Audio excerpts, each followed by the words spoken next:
नमस्कार दोस्तों, पकड़ा गया समर सिंह का भाई। जी हां दोस्तों, समर सिंह का भाई संजय सिंह को नेपाल भागते हुए देख पुलिस ने धर दबोचा है और सीधे पहुंचा दिया है सलाखों के पीछे। यह सबसे बड़ी खबर इस वक्त की।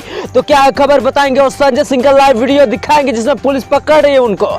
इससे पहले आप कमेंट करके बताएं कि क्या समर सिंह को आप भी और उनके भाई संजय सिंह को दोषी मानते हैं या नहीं।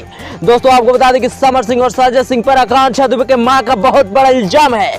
बताया जा रहा है कि जब से आकांक्षा दुबे इस दुनिया से गई हैं, तब से समर सिंह ने एक बार भी आकांक्षा की मां को कॉल नहीं किया, जो हर वक्त आकांक्षा के साथ रहता था, हर गाने और फिल्म में काम करने का जिद करता रहता था। वो जब आकांक्षा इस दुनिया को छोड़कर चली गई है तो उसकी मां को सांत्वना देने के लिए एक फोन तक नहीं किया है। आप ही सोचिए दोस्तों कि यह कितनी दुख की खबर है।